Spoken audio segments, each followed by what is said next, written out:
Hi there, crafty friends. Welcome and thank you for joining me. Today, I thought we would make a thank you card using Pink Fresh Studios Floral Field stencil set and coordinating die. So let's go ahead and get started. I've got my sticky mat here, and then I am also bringing in my square. This is My Sweet Petunias. I think they called it more of an alignment guide, but technically it's a square. So I'm bringing that in to help just make sure that everything stays lined up. I'm going to take my piece of cardstock and just butt that up into that square. Make sure that is pressed down, and we will start with our stenciling. So this is a 7-piece stencil set, and I am going to use a little bit of tape to hold that down in place. Make sure that's in that corner because I want to make sure that my stencils line up exactly the same each time. And we are using a lot of colors today.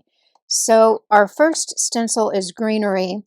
I've got fresh pear, grassy knoll, olive, and evergreen. We are going to start with our fresh pear, and we are using all 3 different sizes of blender brushes today. First, we will be using our big brush, and I want to get a nice coating of ink on there. I want my colors to be vibrant, so we are going to go not super heavy-handed, but I want to make sure that I can see that green. I think that's good. We are all done with fresh pear, so now we can come in with grassy knoll. And for that, we are just going to go down the center of these leafy images. I want to add a lot of shading, so when we die cut this, we will have a lot of shading and dimension and colors in there. So I had a birthday a couple weeks ago, and I received this set from my friend as a birthday present.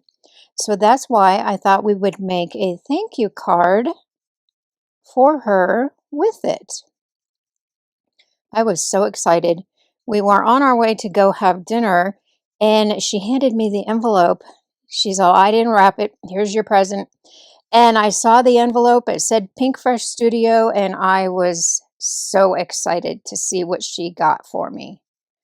Pink Fresh Studio is one of my absolute favorites, and I couldn't wait to make something with it. So that's good for our grassy knoll. We are going to leave that right there though, because we're going to use it again. And we can get started with stencil number 2. Stencil number 2 is more greenery, and we will use grassy knoll and come in with our big brush. It just makes such quick work of coloring these images. I hope everybody had a fabulous Christmas, a wonderful New Year. I want to take this time to thank everybody for purchasing off of my links throughout the year. It does give me just a little bit more money to purchase my supplies so I can keep creating videos. Now we are coming in with olive. And I do truly appreciate anybody that has ordered anything off of any of my links the last year. Thank you so much. Then we'll do the same thing. We're coming in and we're just going to highlight with olive. I want lots of dimension and shading when I take this stencil off. And I'm kind of just going down the center and making sure to hit just at least one corner of each little stenciled area. I think that's looking good. We can give this a wipe, and then we can bring in stencil number 3. And these, the square, the positioner from My Sweet Petunia works perfect for this. I will be sure to have everything I used today listed and linked in the description below. So these are smaller areas. I am just going to come in with my medium brush here with olive, and we're going to go a little heavy. I just want to make sure I get all of that area covered. And if we didn't hit them yet, we want to make sure we get those triangles. I think we've got 3 here, 1, 2, 3. And those triangles will act as alignment guides when we die cut our image. So let's wipe this off. And now we can come in with our evergreen. And I was so surprised. She also got me a little pack of the mini blending brushes. And these are new and improved. If you look at the old one, you can see that the bristles were much longer. And I am loving these new shorter bristles. They are fantastic. So now we're coming in with evergreen. And I'm just going to highlight certain areas just like we did before. I think that's good. Now we are all done with our greens. And it kind of looks like a hot mess right now. But when we die cut that, it will be so pretty. So now we've got stencil number 4. And here we've got some of our flowers. And I am going to mask because I want a variety of colors. If you look at the packaging, they have yellow and pink, but I want all different colors. So we are going to do masking today. I will go ahead and mask 2 of my flowers just to be on the safe side. And this large one here, we are going to be using yellows. I've got lemon whip and marigold. And again, I'm using my big brush just to get color on there quickly. See, that was so fast. Then we'll come in with some marigold, and I am going to highlight the top of that flower. I really want my flowers to be bright and bold. Let's give that a wipe and then cover that one up. So my other 2 flowers are going to be pink, and I'm using Sparkling Rose and Raspberry Bliss. And I'm going not heavy, but I'm making sure that I get a nice coating of ink on there. Then we've got Raspberry Bliss, and I'm just doing the same thing, hitting the tops of those flowers with my accent color. I think that's probably pretty good. And let's have a look. Oh, already so pretty. So now we are bringing in stencil number 5. And for my pink flowers, I will bring back in Raspberry Bliss. And I'm kind of concentrating more on the bottom. I'm coloring the whole portion, but I'm going darker on the bottom. Then we can do our yellow, and that would be marigold, coming in at the bottom and the top. I want to make sure I get that ink off of there before we start our other flowers. And I will put a mask on my yellow one just to protect that. So now we are bringing in passion fruit and berrylicious for our other 2 flowers, just to get a nice coating of ink on there with that passion fruit. Then we've got berrylicious, and we're just repeating the process. And that is really coming together. I love the bright colors. This would make a perfect spring card. Happy spring. So now we're bringing in stencil number 6. For our 2 flowers here, we will go with purples. So let's get anything that might be in the way masked off. And this one is going to be more of an orange. So let's get that protected. And then I also have one down here. I'm going to turn that yellow. But first, let's do our purples. So I've got hydrangea and opulence, and we're coming in pretty heavy, not super, super heavy.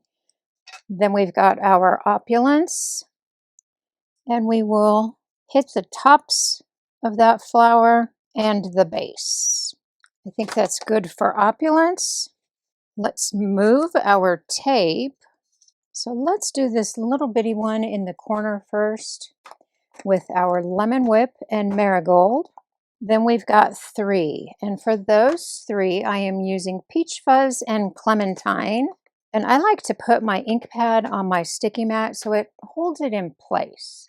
We'll get some peach fuzz on the 3 remaining flowers and then come in with our clementine. Clementine is pretty dark, so this is really going to give some nice highlighting to these peach flowers. So I just repeated that process with my clementine, and that is exactly what I wanted. I wanted vibrant colors. You could use this for any type of card. Thank you, birthday, happy spring. Now we've got stencil number 7. This is our final stencil. And we've got a yellow, 3 orange, and 2 purple. And we are just going to come in with our darker colors. And you can see I did the same exact shading there. And that is so pretty. I love those bold colors. And we can bring in our die. We'll need some tape because I want to make sure that doesn't shift in my machine. And what we're doing here is we are just going to line up the triangles. There's 1, 2, 3 triangles. Now we can cut it out. And I did use my metal shim when I ran this through my machine, just because my plates are getting a little bit old and I wanted to make sure that I got a good cut the first try. So let's get this out of there. And then we can punch out all of our little pieces. And you can see the little pieces, there is overlap on there. So you will get a perfect cut out image each and every time. And there are a lot of little pieces in here. Just when you think you've gotten them all, you flip it over, take a look, and then you find more. But I love that. I love that there is so much detail. All right, let's take a look. There's one I missed right there. And that is so pretty. I love the colors. Nice and bright. So I went ahead and I cut one more blank, and we are going to stack this just for a little stability. I got my liquid glue on there. So now we can adhere this, nudge it into place. Let's put a block on that and let that set up for a minute. In the meantime, I am going to bring in my nested rectangle postage edge dies, and I am going to cut one panel from the largest die.